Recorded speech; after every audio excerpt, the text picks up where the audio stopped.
Salut à tous, aujourd'hui on se retrouve dans une nouvelle vidéo. Aujourd'hui le sujet c'est les pervers narcissiques. Donc cette vidéo ça sera la suite de la partie 1 qui est sur la chaîne de Julie de Jujupluche. Bonjour à tous. Donc si vous voulez voir la première partie, foncez sur la chaîne.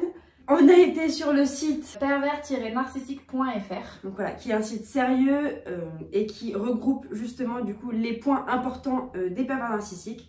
Dans la première partie, on est allé au point 1, au point 6. Donc, dernier point, multiples tentatives de rupture. Donc, tous les autres points sont sur la chaîne de Julie.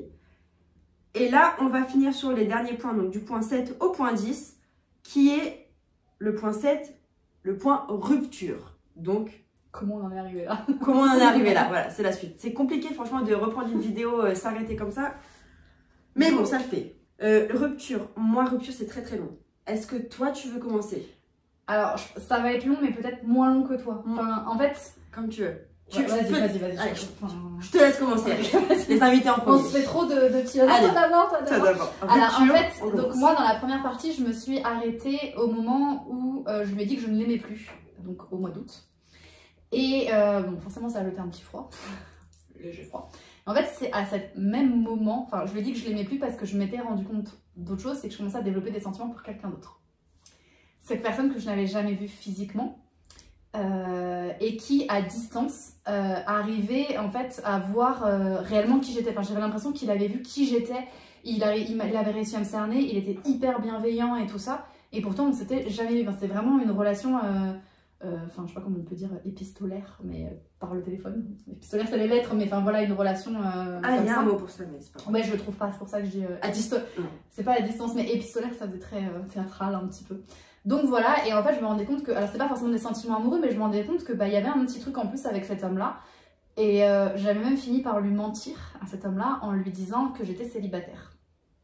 Et à ce moment-là, quand je me suis dit, ok, à ce mec-là, je dis que je suis célibataire, c'est que j'ai envie de l'être, enfin c'est que clairement mon copain me gêne dans cette histoire et que j'ai plus envie d'être avec lui. Donc bouge-toi les fesses en fait, cocotte. Et en fait je suis restée avec ce mec là. Et quand je devais sortir appeler ce mec, enfin l'autre mec, j'allais dans ma voiture. Ou alors j'allais faire un tour dehors, je disais à mon mec, je vais aller faire des courses ou je vais faire machin, et en fait je restais au téléphone. Une fois on s'est embrouillé mais comme pas possible. Et moi le seul truc auquel je pensais c'était à telle heure j'ai l'appel de cette personne, il faut que je termine l'embrouille. Et j'ai fini par dire, écoute, je sors pour aller réfléchir parce que là, c'est beaucoup trop. Et en fait, je me rendais même pas compte qu'en ayant ce comportement-là, je faisais flipper mon pervers narcissique parce que du coup, il se rendait compte que finalement, il avait plus autant d'emprise qu'avant, que ça marchait plus comme avant et que je commençais de plus en plus à me détacher. Et en fait, j'étais sortie et j'ai pas du tout réfléchi, j'ai téléphoné pendant plus d'une heure et demie, presque 2 heures en fait à ce mec-là. Donc déjà, tu vois, je me disais, je téléphone 2 heures à ce mec-là, enfin, il y a un truc quoi, même lui, il se disait, putain, il y a un truc en fait. Jusqu'au jour où j'ai décidé d'aller rendre visite à cette personne qui donc n'habitait pas à côté de chez moi. J'ai pris mes billets d'avion. Et là, j'ai une amie que je remercie aujourd'hui, mais où sur le moment, je l'ai détestée. Je lui en ai parlé de cet homme-là. Et en fait, elle et ma meilleure amie n'attendaient qu'une seule chose, c'est que je quitte mon ex en me disant, mais c'est l'occasion, quitte-le. Enfin, en fait, quitte-le. Et je le quittais pas. Et j'avais dit, je vais voir cet autre mec tel week-end. Et... Je sais qu'il se passera rien parce que j'ai pas envie, parce que je reste fidèle à quelqu'un que je n'aime plus, quoi, quelque part. Et en fait, elle m'a, mais limite, insultée. Elle m'a très mal parlé et elle m'a dit clairement, enfin, mais t'es quelqu'un de vraiment mauvais, enfin, t'es pire que lui si t'es capable d'aller tromper ton mec comme ça, machin, alors que t'es même pas capable de le quitter. Enfin, et en fait, ces mots m'ont vraiment fait mal sur le moment, mais hypersensibilité oblige. Ça a tourné. Et un jour, je suis rentrée du boulot. Je suis rentrée chez moi, il était 17h30, je me suis dit à 17h30 je rentre, je le vois, je le quitte. J'étais déterminée. Je suis rentrée et là, je sais pas s'il l'a senti ou pas, il n'était pas là. Du coup, ça m'a tellement épuisée que je suis allée me coucher. J'ai dormi de 17h30, enfin de 7h45 au moment où je suis rentrée, jusqu'à 7h du matin sans me réveiller. 7h du matin, j'ai vu qu'il était là, je me suis levée, j'ai dit on peut parler, il m'a dit non, j'en ai marre. C'est en fait, là j'en ai marre qu'on discute, j'en peux plus. En fait, je pense que toutes nos discussions où il avait plus d'empreinte sur moi, enfin d'emprise sur moi, lui ça le faisait flipper de plus en plus et il se rendait compte qu'il y avait un truc et il s'est dit si on continue de parler, et à un moment donné c'est la rupture forcément et elle va y arriver. Il m'a dit on est marre de parler, là maintenant prends ta décision. Et je lui ai dit ok je pars. Et là il m'a dit ok tu pars maintenant.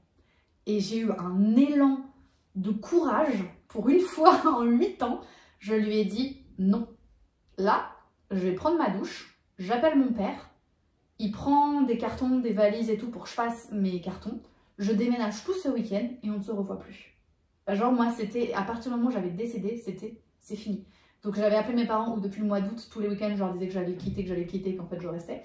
Donc ma mère, super contente, mon père, en 5 minutes il était là, il avait la voiture remplie de cartons, il avait rabaissé les sièges pour pouvoir mettre les meubles, tout. En un week-end, je suis revenue dormir le soir même parce que comme j'avais encore des choses à déménager, je me suis dit plus vite, enfin si je suis sur place, je peux déménager vite. En 2 jours, j'ai fait tous mes cartons, je retournais chez mes parents, je vidais mes cartons à l'arrache, je reprenais le carton vide, je revenais et tout. En un week-end, j'ai tout déménagé. Et ça s'est passé, j'ai mis des mois, de janvier à je suis partie, je crois que c'était au mois d'octobre, octobre ou novembre.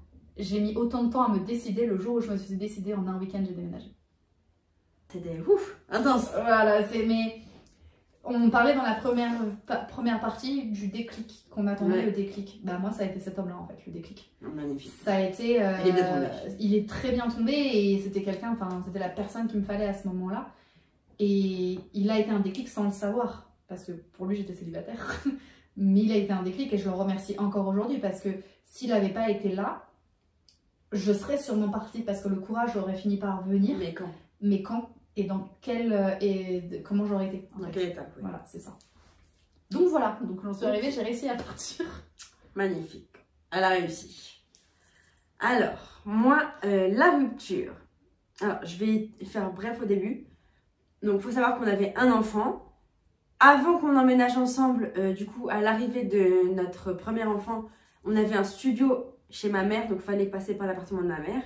Donc pendant 1 an, on était dans un studio chez ma mère et quand ma fille a eu 1 an, donc quand notre premier enfant a eu 1 an, là, on a emménagé ensemble. Donc voilà, donc on emménage ensemble. Au bout de 1 mois ou 2, dès qu'on a emménagé ensemble, je savais que j'allais partir. Je savais pas quand, je savais que j'allais partir. Ma mère à ce moment-là, elle était propriétaire, elle revendait pour acheter notre maison. Je me suis dit, j'attends qu'elle ait acheté la grande maison, que les travaux soient finis. Et comme ça, place, quoi. Comme ça, moi j'y vais avec ma fille, le temps de trouver un autre appartement. Donc c'est juste l'histoire de quelques mois. Donc on emménage en octobre et arrive juillet. Donc normalement il restait 1 mois avant que la maison soit finie. Donc j'aurais dû emménager 1 mois après. Mais qu'est-ce qui se passe? Donc cette journée-là, comme une journée basique, on s'embrouille, on se calcule pas. On se calcule pas. Mais il a besoin de moi pour faire quelque chose. Donc forcément, il a besoin de moi et j'avais besoin d'un mot de passe. Donc je vais sur l'application, enfin c'était pour louer une voiture, voilà, si vous voulez savoir, on n'a rien à faire. Louer une voiture. Et il me donne le mot de passe qu'il a créé pour faire ça. Et je sais pas pourquoi, Victoria, intelligente, je prends le mot de passe et je vais sur Instagram, sur son compte Instagram. Et bingo, c'était le même mot de passe.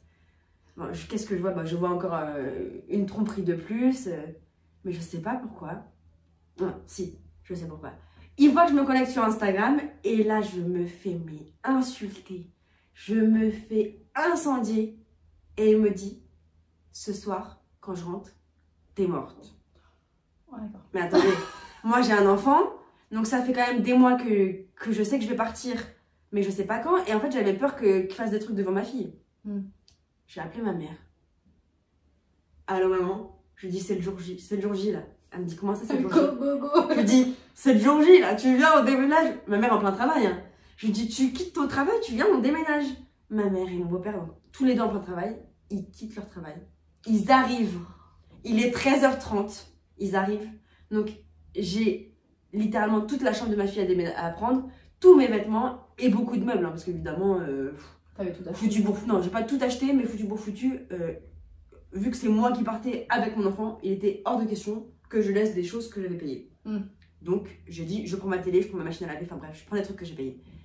En 1 heure, bon allez, en 2 heures, on a rempli 2 voitures, donc la mienne, celle de ma mère, et on a rempli un camion. Parce qu'entre-temps, ils ont appelé un pote à eux pour avoir le camion qui travaille dans les... et qui travaille. Hein, donc, ils sont archi. Ils sont venus, ceux qui ont... Les déménageurs, là, ils sont venus sur leur journée de travail pour mettre les trucs qui rentrent dans la voiture, du style lit d'enfant, un truc comme ça.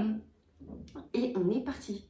Mais c'est dans ces moments-là, tu vois, de nos 2 histoires, c'est la même chose. Nos parents, ils ont réagi au quart de seconde. Mais du coup, c'est que la première partie, je suis obligée de faire la deuxième partie dans celui-là parce que la deuxième rupture ne rentre pas dans les autres points. Donc, je pars. Je suis très heureuse. Bon, je me fais insulter. Le soir même, il va chez ma mère. Bref, ça, c'est des détails. Mais je suis très heureuse. Je vis ma meilleure vie pendant 1 an et demi. Vraiment très, très, très heureuse. Voilà pourquoi je fais ce petit point-là. Parce qu'il y a une deuxième rupture. Donc, je suis très heureuse. Mais en fait, je tombe enceinte de notre deuxième enfant. Parce que, évidemment, Victoria ne comprend pas que pour vraiment mettre un stop, on arrête de voir la personne. Même si c'est le père de notre enfant. On arrête de le voir maintenant. Oui, mais vous étiez obligé de vous voir voilà. aussi pour ta fille, ça. En fait. Enfin, donc, tu retournes un peu dans les habitudes. C'est ça, on en profite un petit peu tous les deux. Tu vois. Moi, je retombe enceinte. Petite parenthèse, c'était totalement voulu. Enfin, on avait prévu d'avoir un deuxième enfant, même si on se séparait. Je retombe enceinte. Et là, en fait, j'avais toujours pas d'appartement. Mes demandes de logement n'avaient abouti à aucune proposition d'appartement. Du coup, je me dis, si j'ai pas d'appartement avant d'accoucher, je retourne là-bas. Et étant donné que ça fait 1 an et demi qu'on est séparés, même si on continue à se fréquenter, ça fait 1 an et demi qu'on est séparés, et qu'il a vraiment pendant ces 1 an et demi, c'était une autre personne, c'était bouquet de fleurs, alors chose qu'il ne faisait jamais, enfin vraiment c'était une autre personne. Ouais, tu retournes en fait au début. C'est ça, je retourne au début. La vie en mais rose. En plus longtemps, parce que moi la vie en rose ça avait peut-être duré 1 ou 2 mois. Là c'était la vie en rose pendant 1 an et demi, vraiment. Oui, parce que vous n'étiez pas vraiment ensemble et t'avais pas vraiment réussi. Je m'énerve, il ferme sa bouche. Pour être poli, hein, je m'énerve, il ferme sa bouche, il est à mes pieds. Enfin, vraiment, c'était une autre personne. Du coup, je me dis, peut-être qu'éventuellement, quand je remménage pour mon accouchement, même si je sais que je vais repartir, parce que ma demande de logement, je la garde et je la veux, je me dis peut-être que cette cohabitation va bien se passer. Et bah, rien du tout. J'arrive, alors c'est peut-être bien les 2 premiers jours où j'accouche, mais après, c'est dans un cercle infernal. Limite, c'est pire qu'avant. Là, en fait, j'ai vraiment le terme coloc, moi, pour ma part. C'est limite si on s'embrasse, limite si on se dit pas je t'aime. Enfin, c'est limite si on fait même pas des choses en famille. Enfin, vraiment, on fait à ce moment-là, il n'y a plus rien. Et c'est là, voilà. À ce moment-là, il n'y a plus rien. Vraiment, mais rien de rien. Un jour, donc ça c'était en février, voilà. Février de la même année, février de cette année. Février, et là, juillet, 6 juillet, je reçois une lettre. Vous avez un appartement. Donc je visite l'appartement. Je croise les doigts parce que on ne sait pas, on attend une réponse. On m'appelle, on me dit oui, vous aurez cette réponse, enfin, vous êtes favorable, vous avez l'appartement. Telle date, il faudra venir signer, telle date, il faudra faire ci. Sachant que moi, entre-temps, quand j'essayais de me séparer, il me disait vas-y, si tu pars maintenant. Sauf que moi, j'ai un enfant, j'ai plein de vêtements. Je peux pas partir maintenant. Mais ça, c'était pas genre appelle quelqu'un et il vient te chercher. C'est non, pars maintenant. Genre là, j'ai pas le temps d'appeler quelqu'un et de dire tu peux venir maintenant. Non, je pars maintenant. Comme moi, ce qu'il m'a dit, en fait, je pense que quand ils se rendent compte qu'ils ont perdu, c'est je veux plus m'attarder là-dessus. En gros, c'est tout de suite quoi. Ouais. Ils en ont rien à faire de comment tu peux partir ou quoi. C'est tout de suite maintenant. T'as pris la décision. Je te raye de ma vie dans l'instant. C'est ça. Sauf que c'est pas comme ça. Non. Du coup, moi, je sais que j'ai mon appartement. Je ne dis rien, je ne fais rien, je me tais. Puis après, j'attendais, enfin, je signe l'appartement. Tous les jours, je viens ici, là, alors que je vis là-bas. Tous les jours, je viens ici, je frotte les murs, je mets des cartons. Personne ne se rend compte de rien du tout. Dans la semaine, je savais qu'il y avait 2 heures le lundi et 2 heures le vendredi où il n'était pas là. Et j'ai dit, en fait, j'ai 4 heures pour déménager. Donc, les 2 heures le lundi, je vide ma cave. En 2 heures, je vide totalement ma cave, tout ce qu'il y avait dans ma cave. Et étant donné que j'avais déjà déménagé une première fois, j'avais pas du tout ramené tous mes meubles, mais j'avais quand même plein de choses, hein. J'avais quand même plein d'affaires, mais pas de gros meubles. Le vendredi, 2 heures, on était... Alors, sachant que j'avais pas ma grande, parce que ma grande était chez sa grand-mère, mais j'avais ma toute petite du coup. On était, du coup, on compte pas... On va dire, il y avait 4 adultes, mais vu que moi je restais avec ma fille, 3 adultes. Qui ont tout fait en 2 heures. En 2 heures, 3 personnes qui ont rempli 4 voitures, mais 4 voitures remplies, hein. Et dans les 4, il y a 2 personnes qui ont eu le temps de faire un aller-retour à mon appartement pour vider la voiture, pour revenir pour la remplir. Et voilà, ça c'est la rupture. Mais en fait, alors je sais plus ce que c'est le point d'après. Alors le point d'après du coup c'est la colère. La colère, alors moi je veux juste revenir sur un truc où je trouve que c'est... Enfin, où ça revient dans nos 2 histoires. Ouais. C'est que pareil, tu vois, le jour où on a décidé, on l'a fait et ça s'est fait rapidement. Et en fait, notre famille est venue parce que dans ce qu'on dit dans la première partie, c'est qu'il nous éloigne beaucoup de notre entourage familial et amical. Et moi, je sais que pour les histoires de meubles, en fait, moi j'ai tout déménagé, alors il le savait, sur 2 jours. Par contre, comme l'appartement était à lui, moi j'avais payé les meubles. Et je comptais qu'il me rachète les meubles. Que nenni! Il m'a dit, tu te débrouilles et tu prends les meubles, tu reprends tes meubles. Alors qu'il savait que je retournais vivre chez mes parents et que j'avais un canapé d'angle. Enfin, mes parents, ils ont une maison, mais ils ont leurs meubles déjà dedans. Donc j'avais un canapé d'angle, j'avais une grosse armoire Ikea. J'avais une table pour 6 personnes qu'on pouvait mettre en 8 avec les chaises qui allaient avec. Enfin, j'avais tout ça, ça prend de la place. C'était pas des petits meubles, quoi. Il a accepté de garder la machine à laver, forcément. Enfin, le lave-vaisselle, pardon. Oui, non, machine à laver. Où mes parents ont dit, on lui laisse parce que clairement, 4e étage sans ascenseur, ils avaient la flemme. Et il a quand même osé sortir. C'est la moindre des choses pour tout ce que j'ai fait pour toi. Et par contre, les autres meubles, impossible. Il ne voulait pas que je les gardais, alors que c'est lui qui les avait choisis. Moi, j'avais pas eu le choix. J'avais le choix entre aussi un canapé gris, c'était même pas mes choix à moi. Et j'ai été obligée de les récupérer. Et donc, j'ai dû louer une camionnette, moi. Et mes parents n'étaient pas là, donc ils ne pouvaient pas m'aider. Et en fait, là, j'ai ma meilleure amie, où pourtant ça avait été tendu avec elle. La fille qui m'avait mal parlé le jour où je suis partie. Mon cousin qui est venu, le mec de ma meilleure amie, qui sont venus, mais qui ont répondu, mais dans la seconde. En fait, peu importe s'ils avaient un truc de prévu, à cette date-là, ils venaient m'aider à vider mon appartement, en fait. Et ma meilleure amie, elle n'a pas le permis. À l'époque, elle habitait loin. C'est sa sœur qui a fait l'aller-retour, qui allait la chercher, qui l'a redécouvert. Enfin, tout le monde. Et là, c'est là où d'un coup, tu te dis, non seulement j'ai quitté un mec avec qui ça n'allait pas, mais en plus je récupère, t'as un espèce d'élan d'amour de ta famille et de tes amis, et waouh, c'est juste, c'est génial. Et ils sont là pour toi, et en fait, moi je sais que j'ai été émue en me disant, mais merde, j'avais mis un trait sur tout ça, et pourtant, ils ont été là pour moi, et du coup, c'est pour ça qu'on est capable de déménager dans la seconde, en fait. Et moi, c'est pareil, et j'ai loué un camion en fin de matinée, enfin je crois que je l'ai loué vers 9 h, un truc comme ça. Ils m'ont dit, si vous le ramenez pas avant 12h30, nous on ferme entre midi et 14 h, vous laissez le camion à tel endroit, vous laissez les clés à tel endroit, et puis c'est bon. Et sinon vous le prenez pour la journée. Et en fait, on l'a ramené avant leur fermeture. Bon, j'habitais pas loin, voilà, mais on l'a ramené avant la fermeture du truc le midi. Enfin c'était, et en plus je me suis blessée, je m'étais fait mal au pied, mon cousin il était prêt à m'emmener à l'hôpital s'il fallait alors qu'il n'aime pas conduire. Enfin, tu te prends une espèce de vague d'amour que t'as pas eu depuis longtemps. Et ça fait tellement du bien. C'est vrai. Ça fait tellement du bien. Voilà, c'est une petite aparté. C'est vrai, non, mais elle a raison. Parce que ton parcours m'a fait penser à moi aussi. Tu vois, c'est des façons différentes, mais on a revécu la même chose, quoi. Donc voilà, je te laisse continuer. Point 8. La colère. Alors, la colère, moi, je vais dire que c'est une colère envers moi-même. Parce que, alors, il faut savoir que moi, je suis partie en octobre-novembre. Et qu'on a été confinés en mars juste après. Donc je suis partie au bon moment parce que j'ai été confinée dans une maison avec mes parents. J'avais un jardin, enfin vraiment j'avais les meilleures conditions possibles. Je ne travaillais pas, je travaillais en crèche donc je ne travaillais pas pendant cette période-là. J'ai eu les meilleurs moments possibles. Je me dis, encore une fois, s'il n'y avait pas eu cet homme-là qui a été mon déclic, je serais peut-être partie plus tard. Et si ça se trouve, j'aurais vécu le confinement avec lui et je pense que ça aurait fini par dégénérer et on se serait tapé dessus. Donc je me dis, j'ai vraiment eu de la chance dans cette histoire. Et j'ai commencé à lire des livres sur l'hypersensibilité, donc j'ai compris que j'étais hypersensible et c'est là où j'en ai appris plus sur les pervers narcissiques. Et notamment un livre qui s'appelle « Pourquoi penser trop rend manipulable » de Christelle Petit-Colin. Et j'ai eu l'impression de me faire embrouiller en lisant le livre, parce que justement elle explique pourquoi nous, on se laisse manipuler. Et en fait j'ai été tellement en colère envers moi-même d'avoir accepté tout ce que j'ai accepté en me disant « mais à un moment donné t'aurais dû dire non ». Et avec le recul aujourd'hui, je me dis, mais à tel moment, déjà, j'aurais dû dire non. À tel moment, j'aurais pas dû accepter ça, j'aurais dû me rebeller avant, j'aurais dû...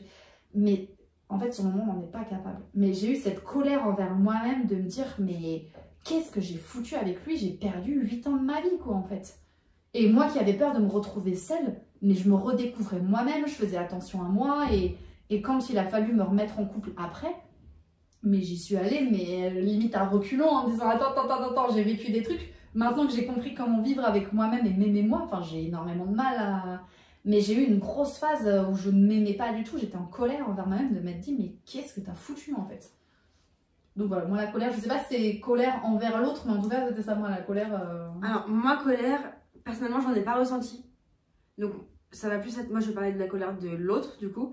Mais moi, vu que j'ai pas ressenti de la colère, moi c'était vraiment de l'apaisement. J'étais je suis très apaisée. Ouais, il n'y a pas du tout de colère. J'ai pas de colère même envers lui. Enfin, je me dis que, avec du recul, je me dis qu'en fait, c'est lui la victime. Enfin, moi, là, je suis heureuse. Lui, il va refaire le même schéma. C'est lui qui sera pas heureux dans sa vie. Si, il y arrive encore. Oui, si, moi aussi, il arrive. T'inquiète pas, il va arriver. Mais c'est lui qui sera pas heureux. C'est lui. En fait, dans tout ça, c'est lui la victime. Donc, je l'en veux même pas. Je lui dis juste merci parce que j'ai quand même énormément grandi de cette relation. Et j'en ai aussi beaucoup appris sur moi-même. Donc, franchement, merci. Mais c'est toi la victime. Désolée. Et du coup, colère, c'est lui, cette personne, oui, lui qui a été très en colère. Mais vraiment. En plus, il est rentré du travail, t'étais plus là, quoi. Et alors, la première fois de ma vie, la première fois que je suis partie, oui, il est revenu du travail. Il n'y avait plus rien. La deuxième fois, il est revenu, en fait, il était juste parti voir de la famille. Et en fait, donc pas le lundi, mais le vendredi, quand je faisais mon déménagement, quelqu'un l'a prévenu. Ça veut dire, en fait, quand j'étais en train de déménager, quelqu'un lui a dit, et il m'a envoyé un message, il m'a dit, tu déménages là? Et moi, j'avais peur, non. Du coup, il n'a pas répondu. Arrête, tu te fous de ma gueule? Tu déménages là? Non. Donc voilà. Je reprends ma vie. C'était vraiment lui qui avait, oh oui, de la colère, il avait à refouler, il avait à revendre. Je pense qu'il serait devenu millionnaire ce soir-là. Moi, j'avoue que je sais pas.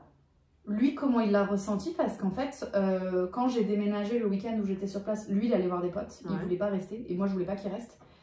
Et je sais pas, depuis, j'ai pas de nouvelles. J'ai juste eu des nouvelles quand je suis retournée chercher mes meubles, c'était deux semaines après, je suis retournée chercher mes meubles et il me faisait comprendre que son état de santé n'allait pas, il était là avec des béquilles et tout.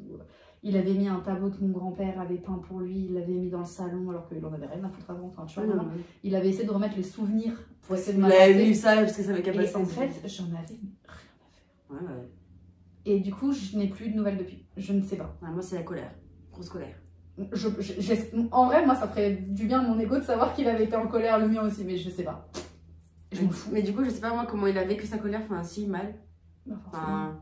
Je pense qu'en fait, il était bien dans sa vie, mais il avait tellement, en fait, c'est pas la haine en mode la femme que j'aime, elle est partie, c'est en mode, c'est plus en comment, enfin, moi, comment je le vois que lui, il le perçoit, c'est plus ma proie est partie, en fait, tu m'abandonnes. C'est pas la personne que j'aime est partie, c'est non, toi t'es partie, toi tu m'as abandonné. C'est une phrase qui m'a beaucoup dit. Tu me laisses, tu m'abandonnes en fait, t'es comme tout le monde, tu m'abandonnes. Encore une fois, il retourne la situation en se passant en victime. Non, je t'abandonne pas en fait, je me casse, c'est tout. La vie elle continue. Je peux être là pour toi, hein. Je me casse. Ouais, mais du coup, il a plus. Je sais pas si toi t'étais un peu la bonne à tout faire, tu faisais ah si. Bah voilà. En fait, c'est même plus. Ils perdent leur amour. Ah non, je faisais rien vers la fin, quand je suis revenue, je crois. Ouais, mais en fait, moi, à un moment donné, c'est ça, c'est même plus. Ils perdent leur animal de compagnie. C'est ça. Ils perdent leur maman. Voilà. La personne qui est là quand c'est bien ce que je la personne qui fait les courses, la personne qui. Ils perdent leur aide ménagère, leur cuisinière, leur confidente. Ils perdent leur couteau suisse. Voilà, c'est ça. Leur couteau suisse. Ouais, clairement, c'est ça, ouais. Ils perdent leur couteau suisse et en fait, du coup, ils sont obligés, eux, de faire les choses alors que. Bah, quand il rentrait, il se mettait sur le canapé, puis il passait sa journée sur le canapé à fumer, puis voilà, enfin. Et là, d'un coup, il est obligé de faire des trucs, quoi. Il est obligé d'aller vers les gens, de faire des courses, de voir le peuple. De passer l'aspirateur. Ouais. Point numéro 9, vengeance. Bah, du coup. Moi, il n'y a pas eu de vengeance. Parce qu'on a coupé les ponts et ça m'allait très bien, et que comme j'avais quelqu'un d'autre en vue, enfin, ouais. Je suis très vite passée à autre chose et que comme je dis, une fois que j'avais décidé, c'était acté, c'est passé. Enfin voilà, j'ai mis du temps à me décider, mais par contre, une fois que la décision était prise, je revenais pas en arrière et j'étais très heureuse comme ça.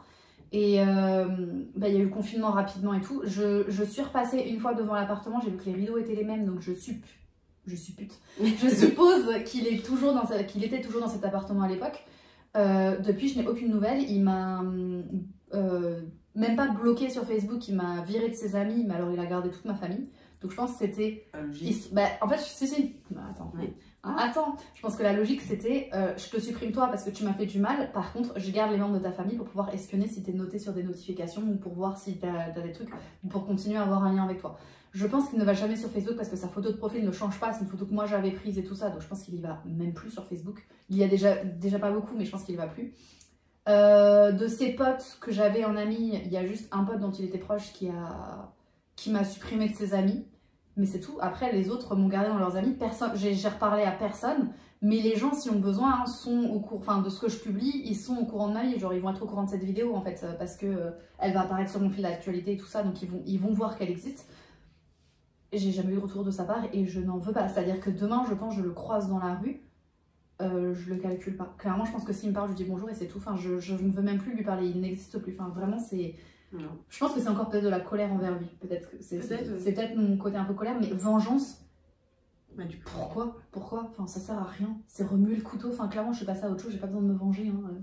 Je pense que justement, c'est parce que je suis bien maintenant avec moi-même que je n'ai pas ce besoin de vengeance. Je pense que quand tu as le besoin de vengeance, je pense que c'est qu'il y a une rancœur. Ouais. Du coup, bah, moi, il n'y a rien eu. Rien eu. Heureusement. Et si jamais il voit cette vidéo, je n'ai pas besoin. Alors, pas maintenant. C'est pas un appel. Moi, vengeance, alors, bah ça va se regrouper dans la colère. Hein, c'est vraiment, ouais, j'ai eu beaucoup de menaces de mort. C'est horrible à dire. Hein. Mais j'ai eu, Mais pas, du coup, j'ai pas eu de vengeance. Enfin, on se voit pour nos enfants et tout, enfin, tout se passe bien. Mais je sens que, enfin, la corde est quand même sensible.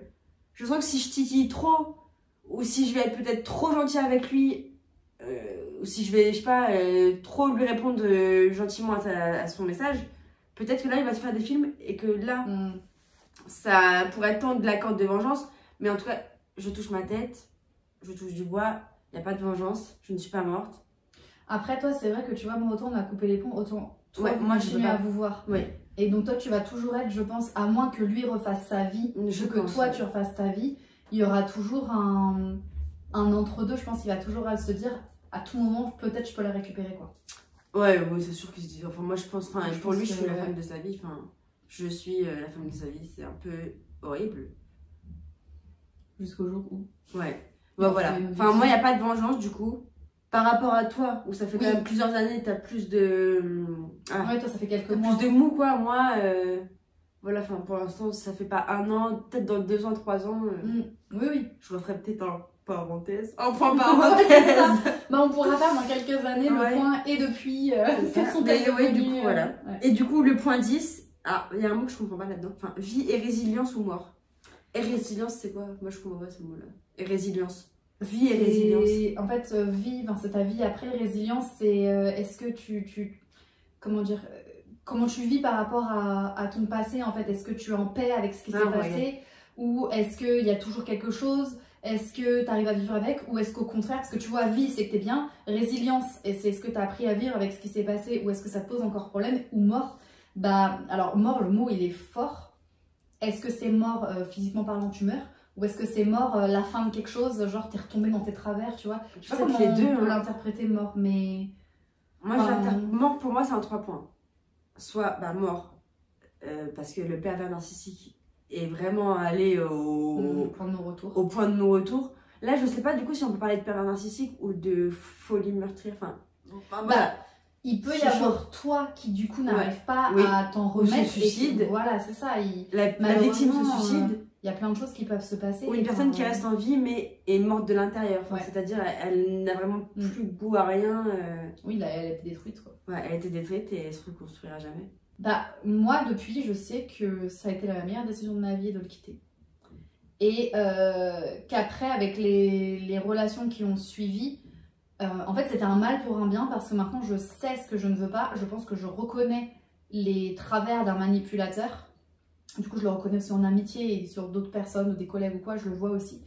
Et je sais qu'en couple, il y a certaines choses que je ne tolère plus et j'ai plus peur de dire non. Quand je ne suis pas d'accord ou quand il y a des choses que j'ai pas envie, voilà, je suis capable maintenant de dire non et donc je ne dis pas que ça ne m'arrivera plus. Ne jamais dire jamais, mais je n'espère pas. Mais je me laisse plus autant avoir et j'ose dire les choses et j'ose, enfin voilà, si on me dit non, tu sors pas, si je sors en fait. Et c'est pas du... Heureusement, je suis avec quelqu'un qui n'est pas du tout comme ça, qui me laisse faire ma vie. La preuve, je suis là aujourd'hui. Mais voilà, c'est plus... C'est en fait avec mes relations d'après où je me suis encore plus rendu compte de ce qui n'allait pas dans ma première relation et qu'en fait, c'était même pas une vraie relation. C'était une emprise. Et je suis même pas sûre qu'on puisse dire que j'ai été en couple en fait. Enfin, même si je suis restée peut-être les premiers temps, je suis restée 8 ans avec quelqu'un, mais sous emprise. C'était pas une relation d'amour ou quoi que ce soit, c'était pas un couple, c'était une emprise. Et là, je suis en couple, réellement. Voilà ce que je peux dire moi sur ma conclusion. Moi sur ma conclusion, je pense que effectivement, ça fait très très longtemps que j'avais pas été aussi heureuse. Après, moi, je suis quelqu'un de très solitaire, donc ça me dérange absolument pas d'être seule. T'as tes filles. J'ai mes filles, enfin, j'ai pas besoin d'hommes dans ma vie, moi personnellement, maintenant en tout cas. Donc, je suis vraiment très heureuse. C'est vraiment de l'apaisement avec soi-même parce que je sais que j'étais vraiment mal tout le temps, mal quand j'étais avec mes amis, j'étais vraiment mal tout le temps. Et de savoir que maintenant, en fait, j'ai appris à m'aimer, j'ai appris à prendre conscience de qui je suis, de mes capacités, de mes défauts, de mes qualités, de tout ça. D'ailleurs, je pense faire une vidéo là-dessus bientôt. Peut-être qu'elle sera sortie avant celle-là, du coup. Hein. N'hésitez pas à regarder. Mais vraiment, je pense que c'est un vrai travail sur soi-même à faire pour vraiment être bien. Et moi, je sais que personnellement, de tout ce qui s'est passé, il y a eu des choses vraiment graves qui s'est passé, que j'ai pas à dire sur YouTube. Mais vraiment, je retiens tout, mais que comme du positif. Et en fait, je me dis que tant mieux que ça m'est arrivé, parce que déjà, j'aurais pas eu mes enfants. Et il y a tellement de choses que j'aurais pas su de la vie que... maintenant, j'arrive à savoir même quand quelqu'un me ment, il me parle comme ça, juste, il me ment. Ça peut être vraiment un petit mensonge. Je le vois directement, même si c'est une amie à moi, je sais qu'elle me ment. Et je sais pas, j'ai l'impression vraiment d'avoir décuplé un sentiment que les hypersensibles, on a. Mais de l'avoir décuplé en plus. Oui. Et moi, personnellement, c'est que du positif. Et j'aimerais vraiment... je pense plus tard avoir une entente. Je sais pas si c'est possible de s'entendre avec un père narcissique, bien s'entendre. Du coup, c'est un peu contradictoire. Je pense que c'est possible de bien s'entendre avec un pervers narcissique tant que tu ne lui offres pas trop ton cœur. Voilà. Donc je pense que amicalement parlant, c'est possible. Et en fait, moi, à chaque fois, dans mes amitiés manipulateurs, c'était vraiment des amis où j'étais devenue très très proche. Ouais, alors moi je pense, du coup, j'aimerais bien rester sur du bon terme, parce que ça reste le père de mes enfants. Mais vraiment, plus tard, quand je pense que j'ai un petit peu de haine, peut-être enfouie en moi que j'aime pas extérioriser. Mais j'aimerais bien, vraiment qu'on s'entende bien. Pas au point de devenir amis, parce que bon, voilà. Mais j'ai quand même, malgré tout ce qui s'est passé, j'ai quand même énormément de respect. Oui, ça reste c'est le père de mes enfants. J'ai énormément de respect pour cette personne. Bien que j'aurais aimé que ça se passe différemment, mais bon, ça on choisit pas. Mais vraiment, moi je suis apaisée et ouais, c'est le mot en fait. Le mot, c'est l'apaisement. Et je suis d'accord. L'apaisement. Et je sais que, en étant... moi, les hypersensibilités, je savais que je l'étais... Je me connais depuis tellement longtemps. En fait, non, c'est... on l'est de naissance. On est hypersensible, en fait, ça se décide pas. Donc, on l'a été tout au long de ces périodes-là. Par contre, moi, j'ai mis un mot dessus qu'après coup. Et pour toi aussi, du coup. Ouais. Et du coup, c'est en apprenant à se connaître et lié à cette hypersensibilité qu'on comprend déjà pourquoi on a été manipulé, donc qu'on ne veut plus que ça se reproduise, et qu'on développe cette espèce de sixième sens qui fait qu'on arrive à mieux cerner les gens derrière et justement à reconnaître déjà les pervers narcissiques parce qu'on a vécu avec et que donc on connaît le cheminement, et parce qu'on a cette espèce de sixième sens qui maintenant nous met en alerte et qu'on n'écoutait pas avant parce qu'on n'en avait pas conscience, et où maintenant je pense que pour retomber dans une telle situation, vraiment, c'est vraiment... J'ai envie de dire même au plus bas. Maintenant, à mon avis, on a des mécanismes de défense. Ça peut plus nous arriver de la même façon. En tout cas, je sais pas si ça nous arrivera plus, je ne le souhaite pas. Franchement, ça serait cool. Et si j'ai un conseil à donner aux gens, c'est en fait, c'est facile à dire. Il faut écouter ses proches. Il faut partir. Il faut partir. Cassez-vous. Mais en fait, le problème, c'est que moi, tout au long de ma relation, ma mère, ma soeur, ma meilleure amie ont essayé de me faire partir, de me faire comprendre qu'il y a des choses qui n'allaient pas. Mais je l'entendais pas, j'étais tellement... Pareil. Donc j'allais dire écouter les gens, mais en fait quand on n'est pas prêt à entendre, ça sert à rien. Par contre, ce qui fait du bien, c'est de se dire le jour où on part, ils sont là. Les gens sont là. Parce que même si vous vous éloignez d'eux, ils se rendent bien compte que ils sont pas bêtes. Ils se rendent bien compte que le problème c'est pas vous, c'est l'autre personne. Donc ils savent très bien que le jour où vous partez, ils vous retrouvent vous. Et moi on m'a dit, c'était un truc, ça m'avait touchée. On m'a dit, il avait éteint ta lumière et depuis tu brilles à nouveau. Et je trouve ça... je te promets, on m'a pas dit cette phrase là, mais je te promets qu'on m'a dit la même chose. Et c'est fou. Ouais. Et ça nous fait... Moi, ça m'a fait énormément de peine parce que je me suis dit, comment j'ai pu m'abandonner à ce point-là. C'est ça. En fait, on se laisse. C'est ça. Et par contre, quand on reprend pleine connaissance de nous-mêmes, mais alors c'est un pur bonheur, on est apaisé, on se sent aimé, on s'aime soi, on est content d'être avec nous-mêmes et de se mettre des projets pour nous sans se dire... mais attends, si je change d'études, si je fais un nouveau diplôme, qu'est-ce qu'il va me dire? Si je sors avec mes potes, qu'est-ce qu'il va me dire? On pense que par nous-mêmes, en disant, si je sortais avec mes potes ce week-end, ça serait bien. Putain, j'en ai marre d'être dans ce métier-là, tiens, je vais faire un nouveau diplôme. Et en fait, on vit pour nous. Et genre, c'est trop bien. Et du coup, je pense que dans ce mood-là, on attire des gens comme nous. Je pense qu'au moment où on a attiré les pervers narcissiques, c'est que nous-mêmes, on n'était pas bien. Oui, moi je sais que oui. Bah, moi aussi. Puis on était jeunes aussi. Ouais. On était jeunes, on n'était pas bien. Et donc, on était déjà des profs faciles. Là, le fait d'être mieux dans notre peau, de savoir ce qu'on veut, et bah, on attire des gens comme nous, en fait. C'est ça. Totalement. Voilà. Totalement. C'est génial. Mais cette conclusion, elle est magnifique. Et franchement, bah, pour les personnes qui vivent ça et qui regardent, courage à vous. Ouais. Et ça va bien se passer. Ça va bien se passer. On va pas vous dire de partir parce que vous n'allez pas le faire. Juste. Mais que c'est possible de partir et de se sentir bien après et de s'en sentir mieux de se après. Sentir bien après. Seul. Et si vous n'êtes pas capable de partir, demandez de l'aide. Demandez de l'aide à votre famille, à vos amis. Je pense qu'il y a des associations aussi où tu peux sûrement appeler, trouver un appartement dans l'urgence. Il y a des associations aussi. Il y a moyen de tout. Il y a moyen de tout. Il faut sonner à la bonne porte, mais il y a moyen de tout, quoi, en fait. Oui, et il faut vraiment pas lâcher. Pas lâcher. Et s'écouter soi-même. C'est ça. C'est à partir du moment où on se dit je resterai pas avec cette personne au long terme, c'est qu'il faut. Il y a déjà une sonnette d'alarme, en fait. Génial. On a fini? Ouais. Ben voilà, j'espère que cette vidéo vous aura plu. Comme d'habitude, je vous souhaite une bonne matinée, une bonne fin d'après-midi, un bon début d'après-midi, une bonne soirée. Et je vous dis à bientôt!